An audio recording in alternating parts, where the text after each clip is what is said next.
Hey guys, welcome to another one of my Civilization 6 videos. Now, this time we're going to be talking about the changes that are coming to Civ 6. Now, we've seen quite a bit of Civ 6 so far, and more information is on the way. So I'm not going to go super into detail in this specific video, but I'm gonna give you 10 big points that should give you a very nice overview of what's changing in Civ 6 compared to previous Civilization games. Now, of course, there are hundreds of little changes here and there, which all are very interesting, but if I went into all of them, this video would be a couple hours long. So let's get started on 10 notable changes in Civilization 6.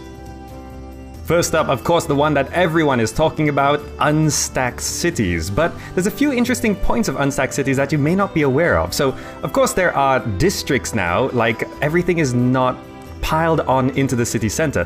Buildings are built in districts, and districts are specialized. So, for example, you could have a science district, and that's where your library and university goes. You can have a religious district, which is where you build your temples. And of course, wonders themselves will take up a tile by itself. We've seen the pyramids, we've seen the oracles. Some have requirements, like the pyramids need to be on a desert tile. But besides the general unstackedness of cities, there are adjacency bonuses of where you place your stuff. So for example, science and religious districts will benefit from mountains, and an industrial area will benefit from being next to a mine. But two particular districts do stand out for me anyway. There's one, the military district, where, well, when you first build a city, it can't attack by itself. You need to build city walls for your city to be able to attack nearby enemy units. But this military district will benefit from the walls as well, and wherever you place the military district will also be able to fire upon the enemy. So, for example, if you have two cities, building a military district somewhere between them will give you a larger coverage of where you can protect. And having the military district out in your lands, a bit away from your city, will help protect the districts and the buildings that you have which are further away. And the second district that I really do like is that there's a dock district. You don't have to build your city on the coast for that city to produce sea or naval units. And this is going to change city placement enormously. I mean, of course, if you do build a city on the water's edge, you can build water units straight away. But if you build it somewhere slightly further away, you don't have to worry that, oh, this city will never be able to produce boats ever. Which doesn't really make sense if you think about it. So they introduced the dock district. You build it next to the water instead of your city, and then from there your water units will be produced.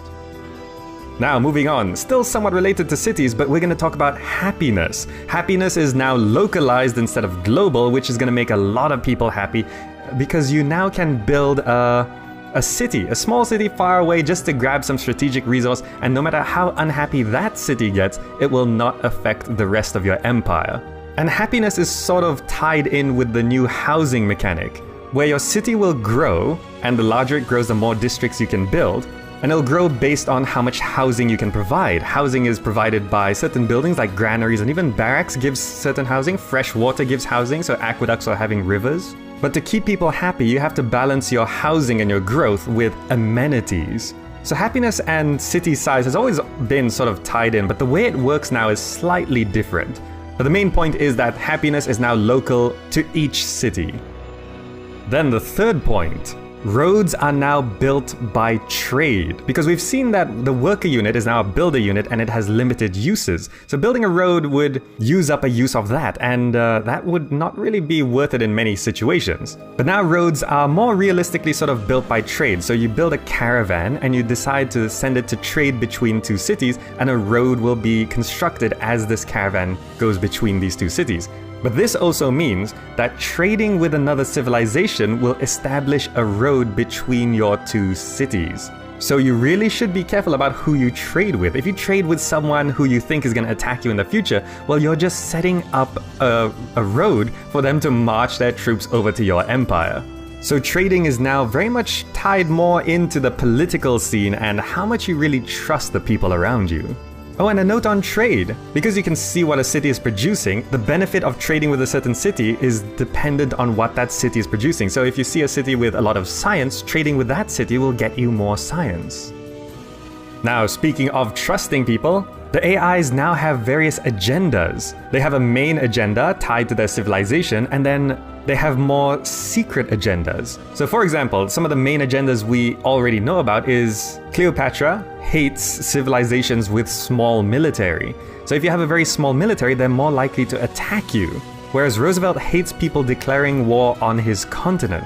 So a common scenario that a lot of people have talked about from the people who have played the game at E3 and at demos and stuff is that the player would have a small military, Egypt will declare war, America gets upset and then declares war on Egypt. But the important point here is that all these agendas give reason to the AI to do things.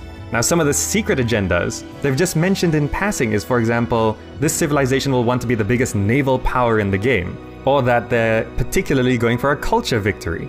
Now in Civilization 5, all this sort of information about who's building what and who's doing what and who's declaring war on who, all of this would just sort of be on a news ticker that would just be fed to you constantly. But this time around, all this information, well, you have to work for it through a gossip system. Now early on in the game, you would build through trade, you would trade with other civilizations and they would bring back not just goods and bonuses, but you'll also pick up gossip about what they're building, maybe some hints on their civic choices or their government or their military status. And as the game goes on, getting into espionage and spies, you'll get to be able to go to deeper layers of gossip up into like top secret stuff. Alright, moving on. Units can now stack again. Now it's not like the death stacks of Civ 4 and before, but Civ 5 sort of went the exact opposite route where units could not stack at all. But now there's limited unit stacking, where you could stack military units together if they're the same kind to make a sort of super military unit, or you could combine support units with your main units. And it's not just moving them onto the same tiles together, you actually tie them together so they move together as a single unit. Now this might be a really nice middle ground, and it'll allow you to, well, military is going to change, especially when you're sieging a city, because your units don't have to be so spread out. You could actually tie some of them together. But how that actually plays out, we're going to have to wait and see. Then let's talk about Eureka moments. Now, technology in Civilization 6 has changed somewhat, but instead of having, as what they said, an ivory tower of just researching a single line, trying to beeline it as something, well, now your research needs to be, well, it relies on your surroundings and what you're actually doing in the game. So for example, settling on coastal areas will actually give you benefits to coastal technologies like sailing. Discovering a stone deposit will boost you towards masonry. Now these are called Eureka moments, and basically they're sort of like mini quests based on your surroundings where you can take advantage of the lands and the things you do, and it'll boost you towards specific technologies. Even meeting someone, like meeting another civilization, has been shown to give you a boost towards writing. So taking advantage of your surroundings and really planning what technologies you want to aim for is going to be more important than ever. And then civics have changed quite a bit as well. Now they haven't talked too much about civics so far, but what we've seen actually does give us a lot of information. Civics works a lot like technology, and it actually has some boosts based on your actions. We've seen killing a barbarian encampment makes your civilization want to adopt some more militaristic civics. But the particular government window that we've seen so far shows that there are 4 main policy categories. There's military, economic, diplomatic, and wildcard policies. And you sort of control this with 4 different types of cards. And these cards are unlocked through cultural endeavors and also based on your actions throughout the world. And this adds another layer of specialization to your civilization. And some of them can be quite powerful and can be adopted for specific situations. Like we can see discipline giving +5 combat strength when fighting against barbarians. So if barbarians are giving you some trouble, well, you might want to adopt that military policy. Or you could use a wildcard policy to focus on getting great scientists. And now, moving on to religion. Religion has been the thing they've talked about the least, but there have been a couple clues here and there about what's really changed. And I think the main thing that they've mentioned so far is that religion now adds on top of pantheons. Now, this is something that Ed Beach was talking about quite recently, where in Civ 5 you would have pantheons, and these pantheons would sort of be overridden by incoming religions. But that's not really how religion worked throughout history. So for example, he gave the example of Christianity coming over to a new country, and instead of the Christian traditions just overriding everything that was there already. It sort of adopted and adapted to the local culture, and that's how religion's going to be working in Civ 6, where you would be picking pantheons, and as new religions and new things build on top of it, it adds on into one larger and more unique religion. And also, there has been talk of what they're calling religious wars, which almost sounds quite militaristic, but they haven't gone into detail into that. So that's something we want to look out for, but it's definitely going to be a big change from before. Then onto the multiplayer side. Multiplayer has always been generally a lengthy endeavor in Civilization, and I know there are certain game modes and certain groups out there which have shorter games of Civilization. Usually they set settings to make it like a few hours long or 2 hours long, and that's definitely possible. But a big focus of how they're designing Civ 6 multiplayer is to have new game modes and to have new ways of playing the game in scenarios, in co-op or competitive and things like that, to be able to have more interesting and more varied experiences through multiplayer in Civilization. They did particularly mention being able to complete games in single sessions. So we can expect lots of new and different game modes to come with Civ 6 that will allow you to play multiplayer without having to spend the entire day or even days or weeks playing a game. And they should be built into how things work at launch. And finally, based on all of this information that we know, we can conclude that there are going to be more viable play styles. Having religious wars, for example, is something that I'm really excited for and interested in seeing how that's going to work.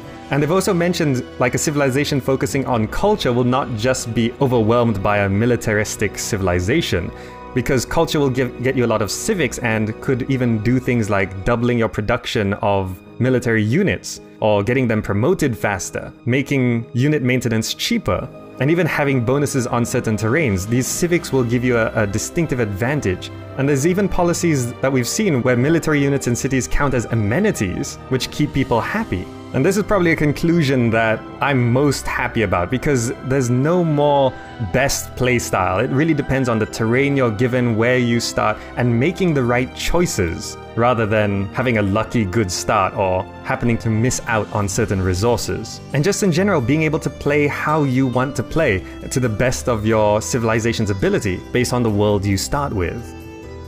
And finally, as a bonus, I should mention the World Congress system. This time around, the World Congress system will not be launching with the base game of Civilization 6, because Ed Beach said the way they implemented that was to see how a lot of games played out in Civilization 5. So the World Congress system will be coming back, but most likely in an expansion or DLC for Civilization 6.